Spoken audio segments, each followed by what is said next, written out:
Okay, so in the last segment we talked about the avatar, the ACC. That's where I was talking about where we go back and we cycle through the avatar and their hopes and dreams, fears, frustrations. So what we call that's the avatar, is the A, conversation,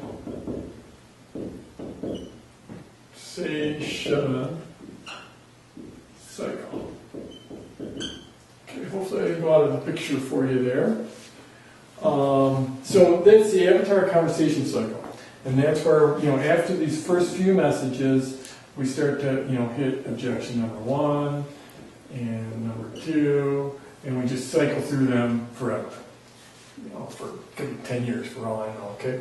So that's one of the primary, the bread and butter, what you're going to be doing for your list. You also can do some how-to. Basic, if you're teaching an F chord in guitar, you can maybe drop into every now and then teaching them how to tune their guitar or how to buy a guitar. So you can drop in some how-to stuff in here, especially when I probably drop in some how-to early on.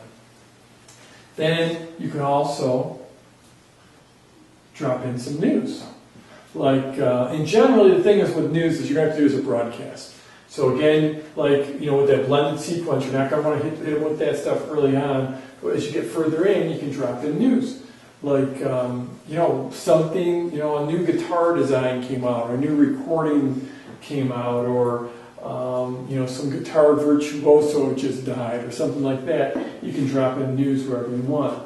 And then another really cool thing is to drop in case studies. So if you hear back from someone where they did learn how to play that F chord, then tell their story.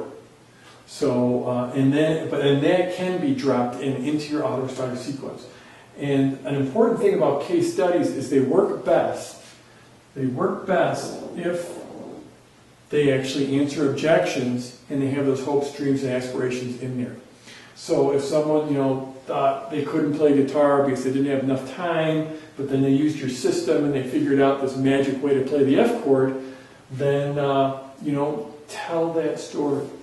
And you can show an email they sent to you. Case studies are really well done via video. If you can have them send a video or shoot a video with them for some reason, or an audio interview, or you can just do a video of you going through the email. So say someone learned that F chord and they sent you an email and they're so excited, you can do a screen capture video of you going through that email. It all makes it more real and more tangible. So case studies are important. Now, in general, something you want to do through all of this stuff, but especially here, here, and here, is tell stories. People love stories. They love to hear stories. And so share the stories, especially if it's a personal narrative, something from your life that you can share with them. For instance, I'm way into mountain biking. Mountain biking is something, one of my passions, okay?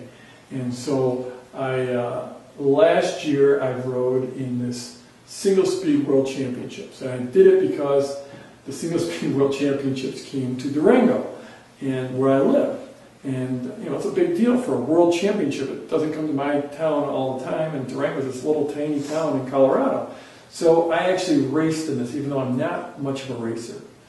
And my son basically more or less told me I had to do this. He's like, come on, you got to do this. So I'm like, okay, I'll do it. When I say single speed, that means my mountain bike, most mountain bikes have 27 gears. A single speed's got 1 gear. Okay, so mountain biking on trails can be pretty hard to do. A lot of effort. I've been doing it for a long time. I'm in pretty good shape. So, I'm a competent mountain biker. I'm not really a racer, but I'm a competent mountain biker. Have to be after as long as I've been doing it. But here, instead of having 27 speeds, you have 1 speed. So that makes it a lot harder, especially to go up the mountains. We've got all kinds of big mountains here in Colorado. So now you're trying to climb up mountains with a single speed. Very hard. People ask me, okay, so why a single speed? Why do you, why? What's the deal? Why would, you can go down to the store and you can buy a bike with 27 gears. Why would you want one with 1? Especially because a lot of those single speeds, they cost as much as what I spent on my single speed You know, it's a lot more than 99% of people will spend on their bike with 27 gears. So why do you do it?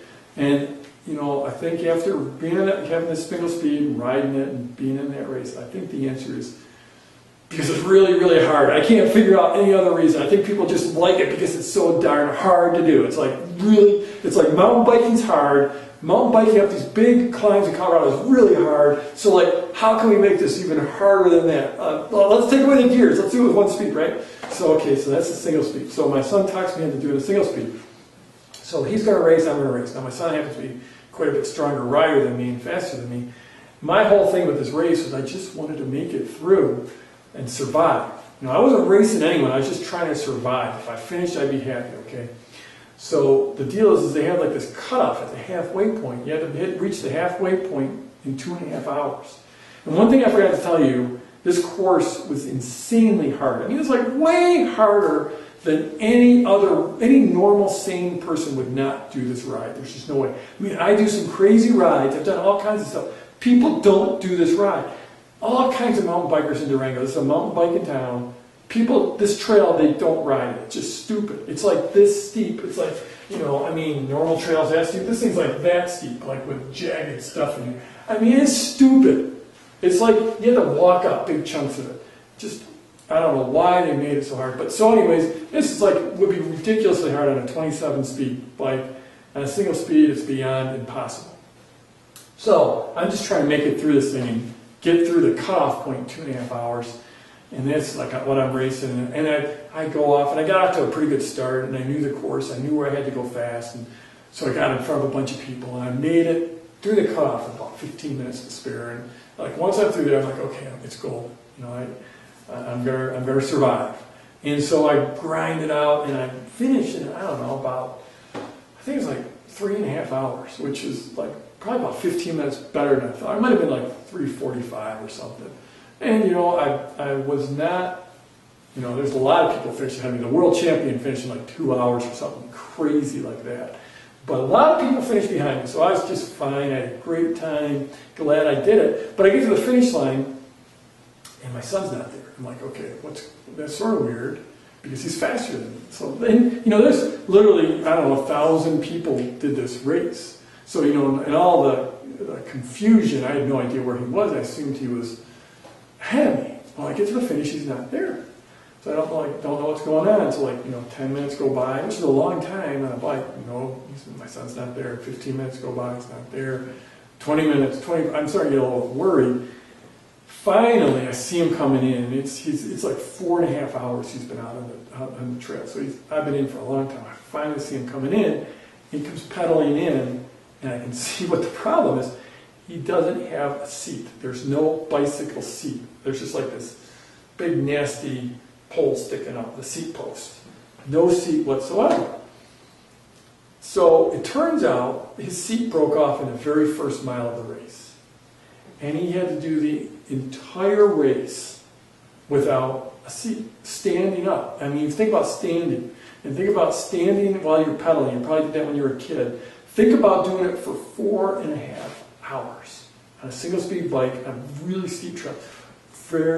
It's just crazy. I mean, the thing is, he could have quit at the halfway point. You know, at that halfway point, he had that 2.5 hour mark, and he had to actually beg the course marshal. He got there after the cutoff, he begs the course marshal. Course marshal lets him go through. So he could have quit right then at that 2.5 hour mark. It would have been a crazy ride to do it there.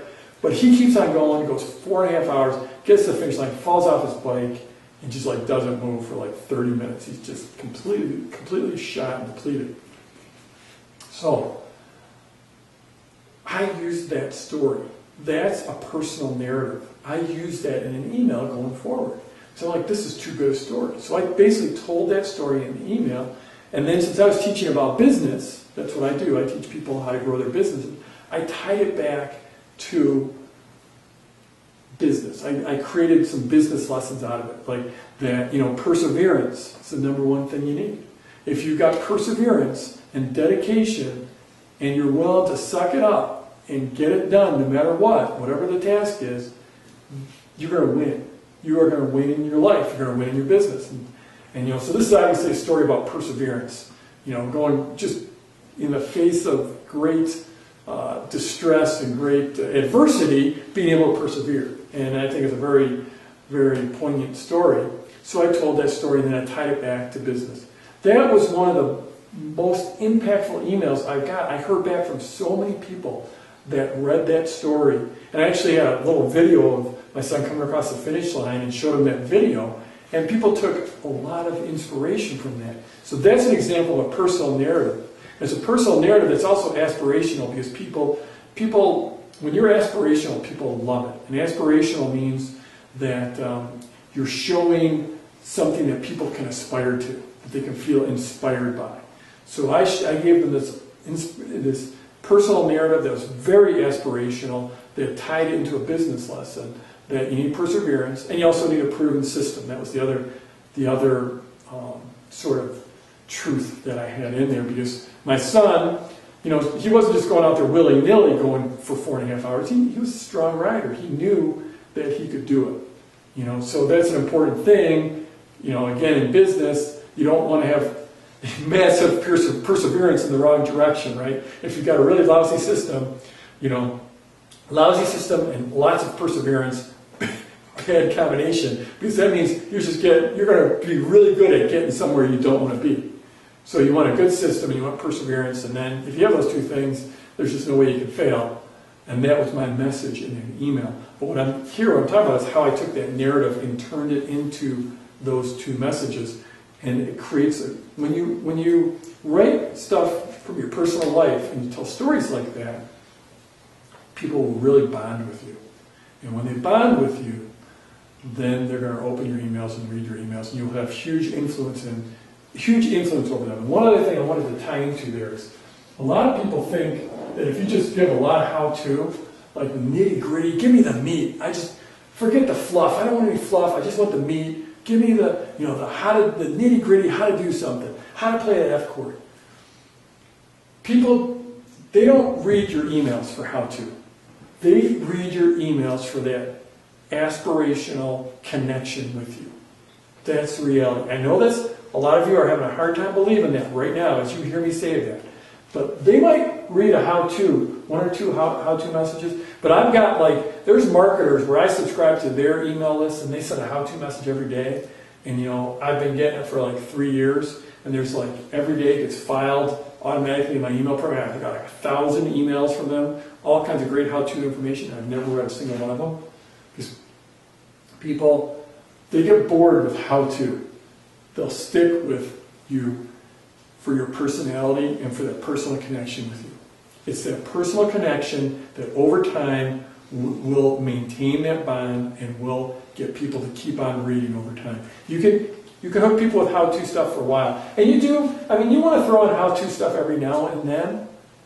Real nitty-gritty content, chunky content. But really what it's all about is that personal connection. That's what's going to keep them for a long time.